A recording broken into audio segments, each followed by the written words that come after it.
आज का अपना विषय है फ्रांस के संविधान की विशेषताएं या फ्रांस की प्रशासनिक व्यवस्था के लक्षण।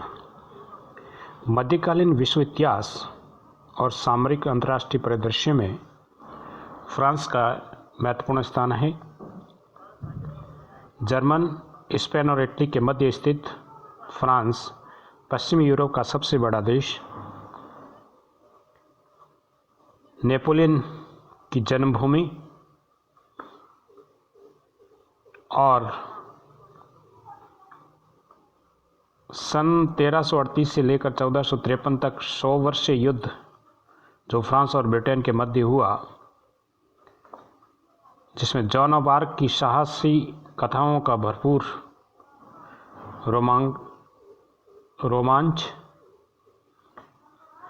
सन 1789 की फ्रांसीसी क्रांति जो विश्व प्रसिद्ध रही, जिसने स्वतंत्रता, समानता और भाईचारे के लिए किसानों और मजदूरों के द्वारा की गई क्रांति।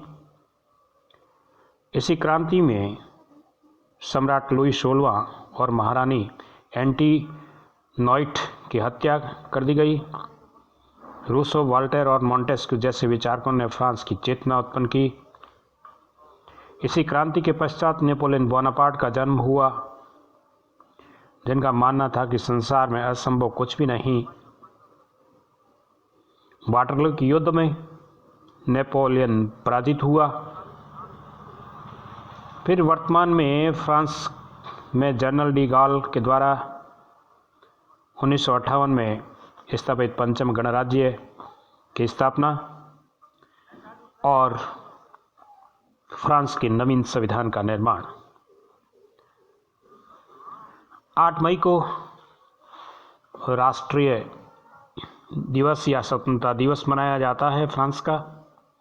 राजधानी पेरिस, प्रमुख धर्म ईसाई, मुद्रा Frank.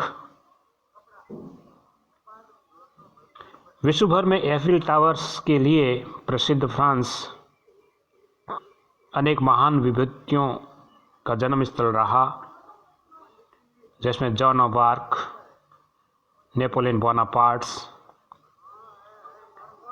Louis Pasteur, Henri Becquerel, Madame Curie दंपति, लुइस ब्रेल जैसे वैज्ञानिक पैदा हुए। तो Auguste Comte, Albert Camus, Voltaire, Romain Rolland, Victor Hugo, Jean Paul Sartre, Jean de La Fontaine, Alexandre Dumas और रूसो जैसे दार्शनिक भी इसी भूमि पर पैदा हुए। इसीलिए फ्रांस को दार्शनिकों की जन्मभूमि कहा जाता है। 16वीं शताब्दी की शुरुआत में विश्व का भविष्य लिखने वाले भविष्यवक्ता नास्ट्रोडेम्स और पनामा, सुएज नहर और एफिल टावर जैसे अद्भुत कार्यों पर दिखने वाले इंजीनियर वे फ्रांस की ही देन हैं। आधुनिकता के साथ साथ नैतिक मूल्यों को बनाए रखने के लिए फ्रांस सदैव प्रयासरत रहा। पेरिस की लोकल ट्रेन में यात्रा करने वालों को चॉकलेट इसलिए प्रदान की जाती है कि यात्री सिगरेट की तलब से बचें। यद्यपि एक सामान्य सी बात है, किंतु फ्रांस में इसे गंभीर माना गया है। फ्रांस में सर्वाधिक पर्यटक आते हैं। वहाँ की अर्थव्यवस्था परिवर्तित हो रही है। इसके बावजूद भी आज पश्चिमी यूरोप में सर्वाधिक बेरोजगारी अगर कहीं देखने को मिलती है तो वो फ्रांस है। बेरोजगारी के अतिरिक्त वहाँ पर यूरोपीय मुद्रा को लेकर भी संशय की स्थिति है। तथापि फ्रांस जो है उसका संविधान, जिसको अब पंचम गणतंत्र के नाम से जाना जाता है, ये पंचम गणतंत्र का जो संविधान है वो जनरल डी गॉल के नेतृत्व में निर्मित हुआ और वर्तमान में यही संविधान लागू है। और इसीलिए इस संविधान को डी गॉल का कॉन्स्टिट्यूशन कहा जाता है। भौगोलिक एवं राजनीतिक दृष्टि से फ्रांस स्वयं में एक पूर्ण इकाई है। इसमें राष्ट्रीय एकता प्राप्त हुई है और यूरोप के इतिहास में सबसे अधिक राष्ट्रवाद को जन्म देने का अगर श्रेय किसी को जाता है तो वो फ्रांस है। फ्रांस के संविधान की जब अपन बात करें तो संविधान का प्रारंभ वहाँ प्रस्तावना से होता है। 4 अक्टूबर 1958 को फ्रांसीसी संविधान में सर्वप्रथम प्रस्तावना दी गई और इस प्रस्तावना में संविधान के स्रोत, आदर्श और लक्ष्यों की घोषणा की गई है। और प्रस्तावना में 3 मूल बातें हैं। पहली बात तो यह है कि इसमें नागरिकों के अधिकारों का उल्लेख है। दूसरी बात यह है कि इसमें अंतर्राष्ट्रीय कानूनों के प्रति वचनबद्धता को दोहराया गया है। वहीं फ्रांसीसी संघ का उल्लेख भी इसके अंदर किया गया है। फ्रांस का जो संविधान है वो निर्मित संविधान की श्रेणी का संविधान है, क्योंकि डी गाल के नेतृत्व में 39 सदस्यों की परामर्शदात्री सभा के द्वारा इसका निर्माण किया गया है और इसे फ्रांस का पंचम गणतंत्रीय संविधान या डी गाल का कॉन्स्टिट्यूशन की संज्ञा दी जाती है। ये पंचम गणतंत्र का संविधान एक लिखित और संक्षिप्त प्रलेख है। इसमें प्रस्तावना और 95 धाराएं हैं जो 15 अध्यायों में बांटी गई है और वर्तमान में वहाँ का जो संविधान है उसमें 89 धाराएं हैं, 16 अध्यायों में उनको उसमें शामिल किया गया है। तथापि यह संविधान बहुत ही छोटा संविधान है। फ्रांस का संविधान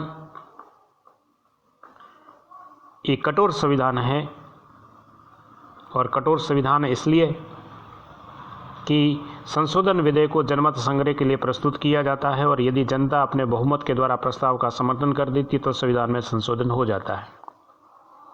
यदि राष्ट्रपति उक्त संशोधन विधेयक पर जनमत संग्रह कराने से इनकार कर देता है तब उसे संसद के संयुक्त अधिवेशन में प्रस्तुत किया जाता है और यदि वह अधिवेशन अपने 3/5 मतों से समर्थन से उक्त विधेयक को पारित कर देती है तो संविधान संशोधन हो जाता है। इस प्रकार संविधान में संशोधन की प्रक्रिया अत्यंत जटिल और कठोर है। फिर नेक्स्ट विशेषता वहाँ के संविधान की यह है कि संविधान को धर्मनिरपेक्ष घोषित किया गया है। संप्रभु संपन्न लोकतंत्रात्मक गणतंत्रात्मक संविधान की संज्ञा दी गई है। संविधान की धारा 2 व्यवस्था देती है कि फ्रांस एक अविभाज्य धर्मनिरपेक्ष जनतांत्रिक और सामाजिक गणतंत्र है। इसमें कानून में वंश, जाति और धर्म के बिना किसी भेदभाव के सभी समान नागरिक हैं। इन सभी की आस्थाएं का समान आदर करते हैं। साथ ही संविधान में यह भी कहा गया है कि गणतंत्रीय स्वरूप को संशोधित नहीं किया जा सकता। यह संविधान जनता का, जनता के द्वारा और जनता के लिए है। संविधान की धारा 3 कहती है कि राष्ट्रीय संप्रभुता जनता की है। वे अपने प्रतिनिधियों और जनमत संग्रह के माध्यम से इसका उपयोग करती है। थोड़े से लोग या व्यक्ति इसके उपयोग का दावा नहीं कर सकते। संविधान में संसदात्मक और अध्यक्षात्मक शासन प्रणाली का समन्वय स्पष्ट रूप से देखने को मिलता है। उदाहरण के लिए पंचम गणतंत्र के मंत्रिपरिषद के सदस्यों को संसद की कार्रवाई में भाग लेने का अधिकार है। मंत्रिमंडल संसद के प्रति उत्तरदायी होता है तथा राष्ट्रीय व्यवस्थापिका को सरकार को निंदा करने का अधिकार प्राप्त है और इस निंदा प्रस्ताव को पारित करने पर मंत्रिमंडल को त्यागपत्र देना पड़ता है। संविधान में योगबद्ध संसदीय व्यवस्था के समान है। दूसरी तरफ इसमें अनेक बातें अध्यक्षात्मक शासन प्रणाली की भी है। जैसे इसका अमेरिकी राष्ट्रपति के समान वास्तविक शासक होता है। जो राष्ट्रपति है वो अमेरिकी राष्ट्रपति के समान वास्तविक शासक है। इसी प्रकार मंत्री गण संसद के सदस्य नहीं होते, न ही उन्हें संसद में मतदान करने का अधिकार प्राप्त है। तो वहाँ दोनों शासन व्यवस्थाओं का समन्वय किया गया है। वहीं अमेरिकी फ्रांस का जो राष्ट्रपति होता है उसको व्यापक शक्तियाँ प्रदान की गई है। राष्ट्रपति मंत्रिमंडल और प्रधानमंत्री की नियुक्ति करता है। प्रधानमंत्री की सलाह से राष्ट्रपति सभा को भंग कर सकता है। संविधान का अनुच्छेद 16 व्यवस्था देता है कि राष्ट्रपति को संकटकालीन शक्तियाँ प्रदान की गई है जिसका प्रयोग वह अपने विवेक के आधार पर करता है। संविधान का अनुच्छेद 5 कहता है कि राष्ट्रपति संविधान और राज्य का संरक्षक है। इस प्रकार 5वें फ्रांस के गणतंत्र में निस्संदेह राष्ट्रपति को असाधारण शक्तियों से विभूषित किया गया है। वहीं संविधान में राजनीतिक दलों की जो भूमिका है उसको स्पष्ट मान्यता प्रदान की गई है। इस संविधान में दलों को सिर्फ चर्चा ही नहीं की गई अपितु उसे स्वीकार किया गया कि राजनीतिक जीवन के स्वाभाविक अंग हैं और राजनीतिक दल की क्या भूमिका होगी ये संविधान द्वारा स्पष्ट परिभाषित किया गया है। वहीं एक संविधान परिषद की बात वहाँ कही गई है कि 1958 के फ्रांस के 5वें गणतंत्रीय संविधान की यह विशेषता है कि एक संविधान परिषद है और ये परिषद जो है इसके सदस्य 9 सदस्य होते हैं जो 9 वर्षों के लिए नियुक्त होते हैं।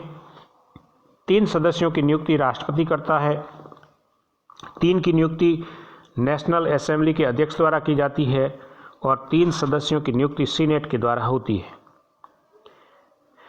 प्रत्येक 30 वर्ष 1/3 सदस्य नवनियुक्त होते हैं। गणतंत्र में पूर्व राष्ट्रपति इसके पदेन अध्यक्ष होते हैं।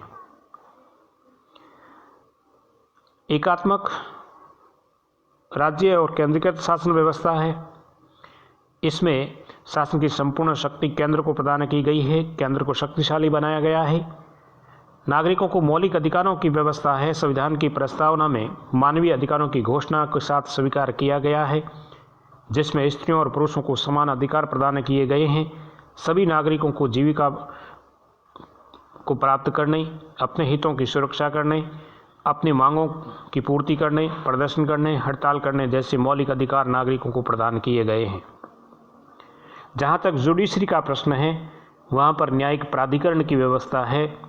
फ्रांस के संविधान में एक अन्य विशेषता न्यायिक प्राधिकरण की स्थापना भी है जिसमें न्यायिक प्राधिकरण के अंदर संवैधानिक परिषद, उच्च न्यायालय, न्यायिक प्राधिकरण, सामान्य न्यायालय और प्रशासनिक न्यायालय आते हैं। फ्रांस के प्रशासकीय न्यायालय विश्व की अद्वितीय विशेषता है। कानून और न्यायपालिका के संबंध की विशेषता की बात करें तो वहाँ 2 प्रकार के कानून स्पष्ट रूप से दिखाई देते हैं, तो साधारण कानून और दूसरे प्रशासकीय कानून। साधारण कानून सभी सामान्य नागरिकों से संबंधित है किंतु प्रशासनिक कानून केवल प्रशासन से संबंधित होते हैं। ये केंद्र सरकार, स्थानीय और सार्वजनिक उपकरणों से संबंधित अधिकारियों पर लागू रहते हैं। फ्रांस के उपयुक्त दोनों कानूनों के अनुसार ही 2 प्रकार के न्यायालयों की स्थापना की गई है। अपने अपने क्षेत्र से संबंधित कानूनों के अनुसार ही अपना अपना न्याय कार्य करते हैं।